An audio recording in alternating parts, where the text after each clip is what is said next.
guys, Nash with the Tampa Drain Dudes. And be honest, this one's going to be pretty short today because, well, Joe and I are already halfway through this job and we've been here like 25 minutes.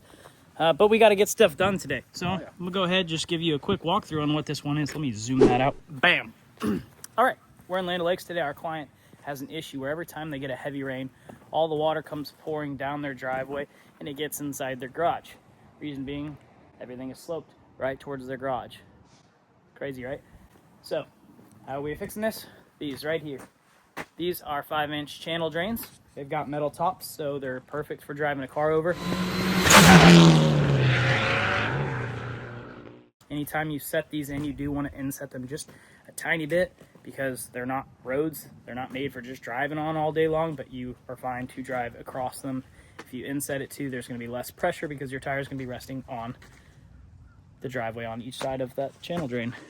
Real quick, Mr. Stradley, thank you very much for your review. We appreciate your support. Yes, sir. And for your service. And for your service. Yes, sir. Alrighty. Back to this drain. Joe just got this cut. We're using the line where it meets the slab of the actual garage, and then we're coming about 10 inches off of that. That way we can have a couple inches of concrete on each side of our channel drain. He's going to do some cross cuts on that now just to break it up into a couple pieces because that shit is really heavy. And it is. It's very heavy. And yeah, so we need it in smaller pieces to get it out. I went ahead and just trenched this line right here. It's super simple, small system we're doing today. That channel drain is going to be connected to our drainage system right here, which is going to be ran in 4-inch SDR 35 solid pipe. Stronger than the corrugated pipe. Strong stuff. Which is you know, short distance like this, it shouldn't really matter in your budget. It is more expensive, but when we're only using 30 feet of it, go ahead and do that. Yeah, cost ain't that bad whenever you're doing small projects. Right here, we're going to have this downspout tied in. It's going to be kind of a funky connection because we've got a corner that we're going to have to turn about 45 degrees, but we're also joining it into a Y to tie in that downspout, so that'll be a little funny. I'm going to use that stuff. Be a good time. And you can see the water's flowing fine down here to where we're going to have our pop-up emitter. They just want to stop it right here at this gate because from down here the water flows back just fine into the unknown place that I haven't been yet. In the unknown abyss of the backyard. The backyard. So Joe's going to go ahead, get that cross cut, and we'll break up that cement. And I guess we'll, yeah, take off from there. You need us to cut concrete. Hire us. Stuff hurts your back. Let us do it for you, so you don't. Or even better, cut the concrete before we get there. Save some money, save us some time, and some backache. And all right, let's move on. Stay tuned. 12 seconds later.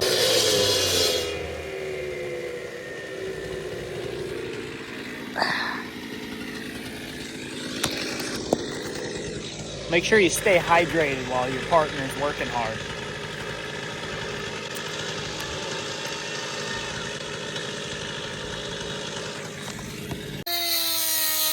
All right, Joe's getting that extra piece of channel drain cut off. We got this one nice and level. A couple ways you can do channel drains. If you're doing it around the pool or something like this, you can do what's called a suspension. Basically, you run wire through the grate on the channel drain, and then you can suspend it with a stick across the top, pouring cement under and around it like a bridge pretty much, and it fills in all around. When we're doing something like this, that little bit of concrete at the bottom is likely to be real brittle and just break with the weight of a car, so we like to put in a base of gravel, compact it real well, make sure it's nice and hard, and then we'll put on our channel drain and make sure that we have good downhill slope. Longer channel drains, watch out for your slope. If you're doing something maybe over 30 foot or something like that, try not to have slope. Just try to keep it level. Water will find its way of least resistance. If you pour water on a flat table, it's going to fall off of the table. It's not going to sit there and pull the table. So I don't think water is just going to sit in there forever. But if you do a 1% slope or a gradual slope along 30, 40, 50 foot or more, you're going to start dropping, you know, from a centimeter to a quarter of an inch to half an inch. And when you get down to the end, you might be 3 inches down and you're just going to stub the crap out of your toe and feel like a silly goose. So this one we can do a little bit of slope when we want to. because of the amount of water that we're going to be having coming in here. It's also a larger 5-inch channel drain compared to most pool drains, which are 1 inch, sometimes 2 1/4. So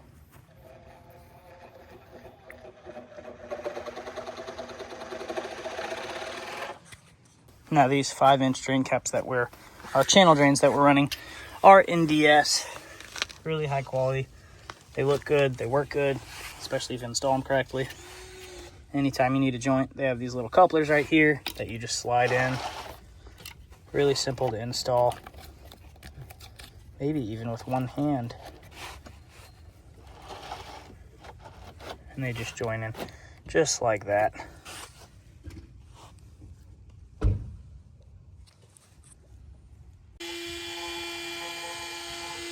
Alrighty, we got that guy cemented in. Let it dry, but I'm gonna go ahead and start running our pipe while Joe's packing up all the trash. The way we like to do these when we're running them with SDR35 or a hard pipe. We'll start at this downspout. You need a 90 at the bottom. You can either do a short or a long. This is a huge gutter system that we have right here. So we're definitely using a long. Not really, we're only gonna use it if it's convenient. But if you have a lot of runoff and you need better speed, this has better water flow, the longer one, than a direct 90. Also depends on how high you were coming up. If this downspout went all the way to the bottom and we were just putting this right here and our downspout adapter was right here, it's likely that could splash out in a heavy rainstorm. But we are gonna be putting a riser up on that to bring it a bit higher. We are also going to be using a clean out. Can you grab me a Y? A PVC Y? I have some in my cab, which is this right here. We like to use Ys. Just going to put them just like that. This is going to go above that 90. It's kind of tricky. Like this. And then on top of that is going to be our 4-inch downspout adapter. We like to have these Ys, 1, because it lets air flow in there, which speeds up the water flow. But 2, it's an access point for a clean out, so we can pop off a cap that we'll put on that outside of that Y. So if we ever need to jet the system, we can do that as well. So I'm gonna go ahead and just put this together. You saw kind of how it goes. So I'm gonna cut those pieces to length and put it in. All right, you can see we've got this plumbed right here. So that channel drain comes out right here in that lighter blue SDR35.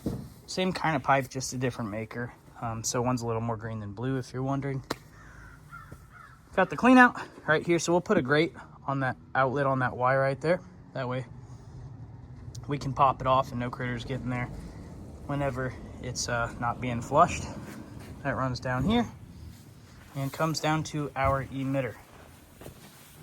Now, whenever we have really soft soil like this soil is absolute butter. It's pretty much sand, and the water percolates really nicely whenever the water table maxes out, and that water does carry on back down through the backyard. In a bigger storm, it's great, but for a regular rainstorm, this is a great solution when you have nice soil like this. Basically, we're going to be using a pop-up emitter. We'll put that right on the tip, but we like to dig quite a bit of ways down and just fill it with drainage rock. That way it helps speed up that percolation so that water can get moving real quickly. On the bottom of these pop emitters is a weep hole. Now whenever the water is flowing, it's going to come up and out of this lid right here that floats up and water is released out. But whenever it stops raining, we don't have a ton of drop right here. We have plenty for good water flow to come down, but as soon as that rain stops, we don't want that water sitting in this pipeline. So we've got that perforation at the bottom of that pipe and some drainage rock to help that, to prevent. What you can also do, which we'll be doing real quick, I gotta go grab the fabric, is just wrap this casing, this end here, in fabric. That way it prevents any kind of debris from clogging that perforation right there. But yeah, that'll be it. So we'll go ahead, backfill, and clean up. All right, this job is complete. Like I said, it was quick to the point. Probably didn't cover every single aspect, like backfilling the pipe, because I don't need to video us putting dirt back on the pipe. But we'll go through it from the start to the finish. We came in and we, well, Joe, yeah, tell us what we did. Yeah, absolutely. So you saw on the start of the video us cutting out this concrete. We got this 5-inch channel drain installed. This one in see, particular. See the water flow off my dirty feet. Yeah, off our dirty boots. So this one in particular has the steel metal grate top. It's going to do a lot better than those plastic grates as far as keeping up with the weight of all these cars driving in and out of this garage. That comes all the way down here, where it then enters an SDR 35 drain line. We have this downspout from this monster gutter system tied in right here. Huge. Huge. Huge. Not a bad one. Huge. We do have a clean out, which is just a Y with a little grate top. That way you can access it, clean it out whenever you need to with a garden hose or a pressure snake. Then makes a few turns this way, and we come all the way down here where we have this pop up. Nash did a really good job of getting this rock all the way around here. So we've got about 4 or 5 inches of rock underneath this guy in this real soft sandy soil. That's going to drain out really, really quickly, really well. All comes to this pop up, and as you see, lifts up, runs down into the backyard right here that has perfect drainage all the way down. Yep, pretty simple system. Yeah, if you guys need any drainage work and you're in the Tampa area, give us a call, 813-665-1818. You can also check us out at tampadraindudes.com. Thank you guys for watching. I know this was a shorter one, but sometimes that's all you need, because sometimes people put a 2-hour-long video that's unchopped or uncut, and you get stuck on the toilet watching, and your wife yells at you because you're sitting there too long watching on how to cut a channel drain to put in your driveway when you live in an apartment complex. So We've all been there. Don't worry.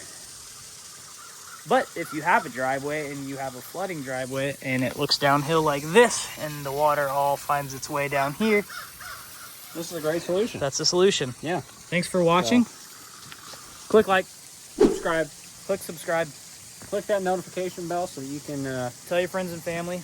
yeah, tell your friends, tell your family. Click that bell. Oh, got some cranes. Some velociraptors. Pterodactyl. Oh, they're about to have a fight up in here. Yeah, all right. See you guys in the next one.